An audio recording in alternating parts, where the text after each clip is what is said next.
saya yakin Kepala Staf Angkatan Darat, Panglima TNI akan terus mengawal sehingga prosesnya ini tidak akan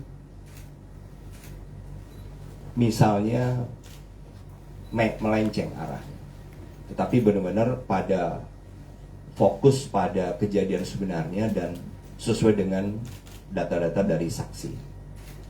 Nah, jadi kembali ke tadi, jadi komandan batalion, komandan kompi dari oknum prajurit yang diduga sebagai tersangka ini harus memastikan, membantu proses penegakan hukum. Misalnya dari pasal-pasal yang akan dikenakan saja. Ini harusnya bisa menjerat seteliti-telitinya. Para terduga tersangka minimal ini bisa dikenakan pasal 351, yaitu tentang penganiayaan. Yang kalau korbannya mengalami luka berat, itu ancaman hukumannya bisa sampai 5 tahun. Kemudian pasal 170 KUHP. Tadi pasal 351 KUHP. Pasal 170 KUHP melakukan tindak kekerasan bersama-sama. Ini juga diancam dengan hukuman apabila korbannya luka berat. Ini sampai dengan 9 tahun. Belum lagi ada. Jadi ada yang juga bisa dikenakan dengan pasal 56 KUHP atau turut serta membantu sebuah tindak pidana, yaitu mereka-mereka yang ada di sekitar situ, di dalam markas Kompi B ini, yang melihat, mengetahui tindak pidana itu sedang terjadi, tapi tidak melakukan apapun untuk mencegah.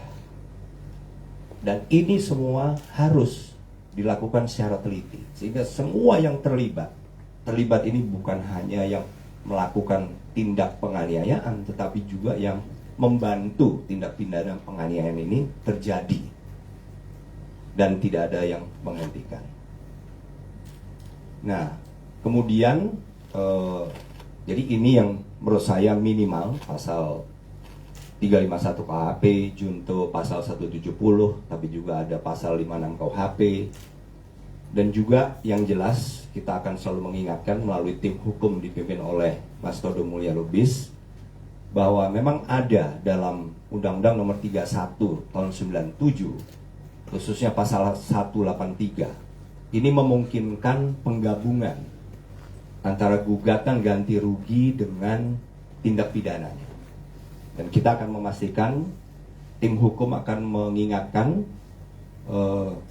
untuk melaporkan ini kepada Ketua Majelis Hakim sebelum nanti auditor pada saat persidangan ya. Auditor ini kalau di peradilan umum adalah jaksa.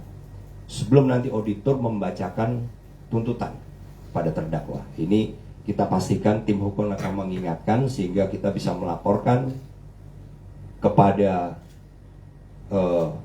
hakim ketua untuk memasukkan ini menjadi sebuah gugatan yang digabungkan antara pidana dengan ganti rugi.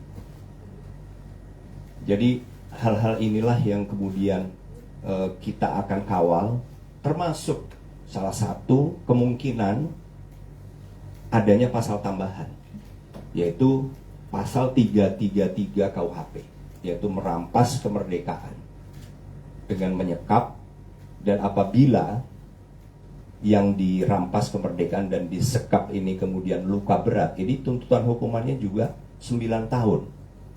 Jadi ini semua akan dipertimbangkan oleh tim hukum dalam melakukan pembelaan terhadap para korban, sehingga pada saat persidangan dimulai dari penyidikan sampai dilimpahkan berkas ke pengadilan, nanti kita mendapatkan keadilan yang seadil-adilnya.